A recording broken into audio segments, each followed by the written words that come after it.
नमस्कार शेतकरी मित्रांनो, कांदा उत्पादक शेतकरी बांधवांसाठी आताच्या क्षणाची सर्वात महत्त्वाची आणि मोठी बातमी. कांद्याचे भाव वाढणार का? कांद्याचे भाव वाढणार तर किती वाढणार आणि कधी वाढणार, काय त्या संबंधीची सविस्तर अपडेट. आणि कांद्याचे भाव वाढले तर टिकून राहतील का, या संदर्भात महाराष्ट्र राज्य कांदा उत्पादक शेतकरी संघटना काय म्हणते आहे. अध्यक्ष भारत दिघोळ यांनी एक महत्त्वाची पोस्ट कांदा उत्पादक शेतकरी बांधवांसाठी भाववाढी संदर्भात लिहिली आहे. नेमकं भाववाढ होणार आहे का, किती होऊ शकते, कधी होऊ शकते, काय सध्याची परिस्थिती आहे, सविस्तर संपूर्ण लाईव्ह अपडेट थोडक्यात या व्हिडिओच्या माध्यमातून जाणून घेण्याचा प्रयत्न करणार आहोत.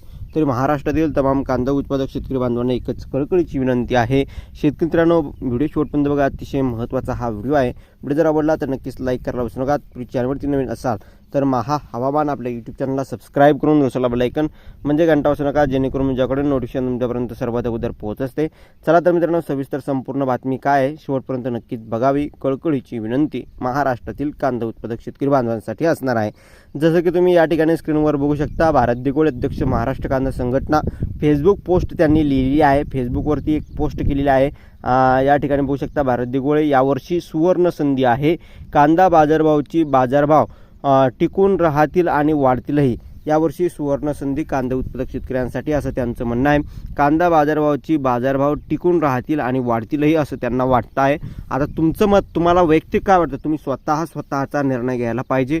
आणि या ठिकाणी बघितलं, सरकार काही त्रास देईल याची भीती मनात बाळगण्यापेक्षा आपण महाराष्ट्रातील सर्व कांदा उत्पादक शेतकरी सरकारला कांदा विरोधी निर्णय मागे घेण्यास भाग पाडण्यास पूर्ण उरू अशा भावनेने कांदा शेती करणे गरजेचे आहे.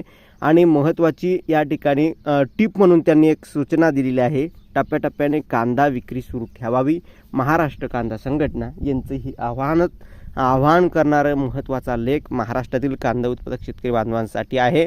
आणि शेतकरी मित्रांनो, या ठिकाणी कांद्याच्या भावात वाढ होणार की नाही होणार हे तुम्हाला स्वतः ठरवायचं आहे. सध्याची परिस्थिती काय आहे ते तुम्ही बघू शकता. आणि कांद्याची आवक वाढू देऊ नका, टप्प्याटप्प्याने कांद्याची विक्रीचे नियोजन करा. यावर्षी सुवर्ण संधी आहे. कांदा बाजारभाव टिकून राहतील आणि वाढतील असं त्यांना वाटतं आहे. ऐन हंगामात रडलेला कांदा आता हसू लागला आहे. तब्बल 7 महिन्यानंतर दरात वाढ झाली आहे. उत्पादकांमधून समाधान, ग्राहकांमध्ये नाराजी. ग्राहकांची नाराजी जरी झाली तरी इतके दिवस या ठिकाणी शेतकरी बांधवांनी स्वस्तात कांदा विकला म्हणून या ठिकाणी म्हणजे फुकट कांदा दिला असं या ठिकाणी समजा.